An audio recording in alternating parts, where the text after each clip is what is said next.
the Lord gave another message to Jeremiah. He said, "Go to the entrance of the Lord's temple, and give this message to the people. O Judah, listen to this message from the Lord. Listen to it, all of you who worship here. This is what the Lord of heaven's armies, the God of Israel, says, even now, if you stop your evil ways, I will let you stay in your own land. But don't be fooled by those who promise you safety simply because the Lord's temple is here. They chant, the Lord's temple is here. The Lord's temple is here. But I will be merciful only if you stop your evil thoughts and deeds and start treating each other with justice. Only if you stop exploiting foreigners, orphans, and widows. Only if you stop your murdering, and only if you stop harming yourselves by worshipping idols. Then I will let you stay in this land that I gave to your ancestors to keep forever. Don't be fooled into thinking that you will never suffer because the temple is here. It's a lie. Do you really think you can steal, murder, commit adultery, lie, and burn incense to Baal and all those other new gods of yours, and then come here and stand before me in my temple and chant? We are safe, only to go right back to all those evils again. Don't you yourselves admit that this temple, which bears my name, has become a den of thieves? Surely I see all the evil going on there. I, the Lord, have spoken. Go now to the place at Shiloh where I once put the tabernacle that bore my name. See what I did there because of all the wickedness of my people, the Israelites. While you were doing these wicked things, says the Lord, I spoke to you about it repeatedly, but you would not listen. I called out to you, but you refused to answer. So just as I destroyed Shiloh, I will now destroy this temple that bears my name, this temple that you trust in for help, this place that I gave to you and your ancestors. And I will send you out of my sight into exile, just as I did your relatives, the people of Israel. Pray no more for these people, Jeremiah. Do not weep or pray for them, and don't beg me to help them, for I will not listen to you. Don't you see what they are doing throughout the towns of Judah and in the streets of Jerusalem? No wonder I am so angry. Watch how the children gather wood and the fathers build sacrificial fires. See how the women knead dough and make cakes to offer to the Queen of Heaven. And they pour out liquid offerings to their other idol gods. Am I the one they are hurting? Asks the Lord. Most of all, they hurt themselves, to their own shame. So this is what the sovereign Lord says, I will pour out my terrible fury on this place. Its people, animals, trees, and crops will be consumed by the unquenchable fire of my anger.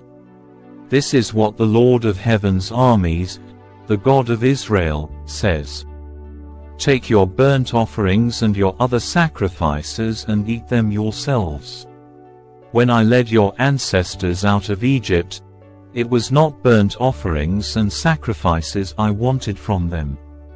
This is what I told them, obey me, and I will be your God, and you will be my people. Do everything as I say, and all will be well.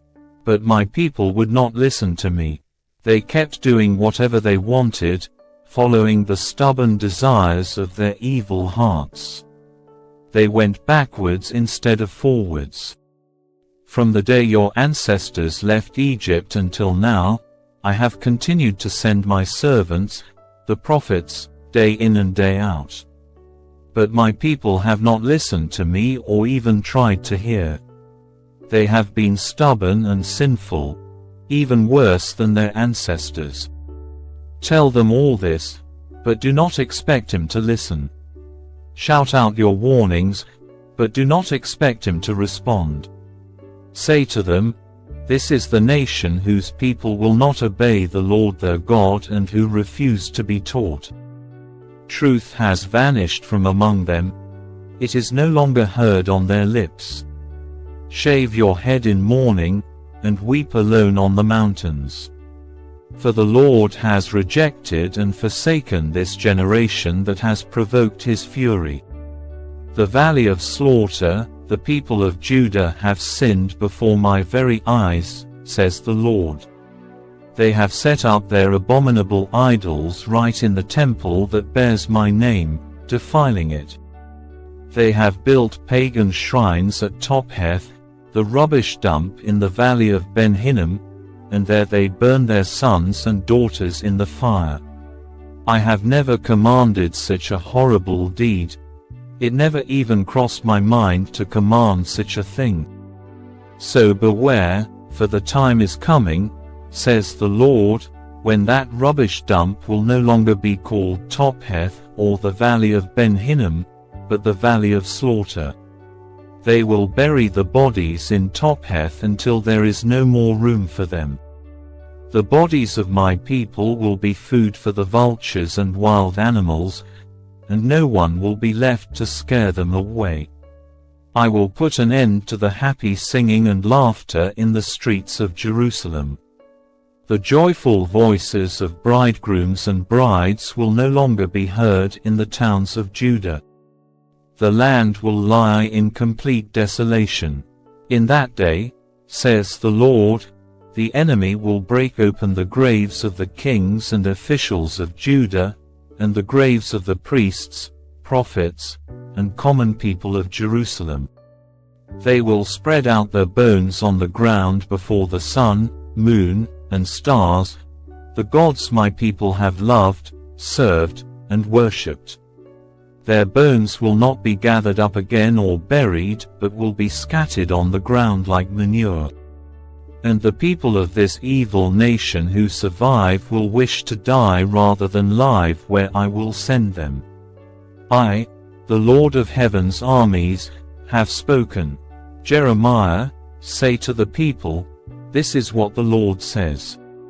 When people fall down, don't they get up again? When they discover they're on the wrong road, don't they turn back? Then why do these people stay on their self-destructive path? Why do the people of Jerusalem refuse to turn back? They cling tightly to their lies and will not turn around. I listen to their conversations and don't hear a word of truth. Is anyone sorry for doing wrong? Does anyone say, what a terrible thing I have done? No, all are running down the path of sin as swiftly as a horse galloping into battle. Even the stork that flies across the sky knows the time of her migration, as do the turtle dove, the swallow, and the crane.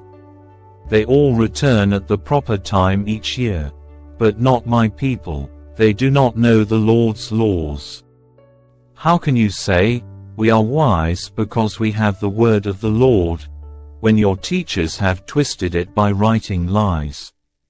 These wise teachers will fall into the trap of their own foolishness, for they have rejected the word of the Lord. Are they so wise after all? I will give their wives to others and their farms to strangers. From the least to the greatest, their lives are ruled by greed. Yes, even my prophets and priests are like that. They are all frauds. They offer superficial treatments for my people's mortal wound. They give assurances of peace when there is no peace. Are they ashamed of these disgusting actions? Not at all. They don't even know how to blush. Therefore, they will lie among the slaughtered. They will be brought down when I punish them, says the Lord.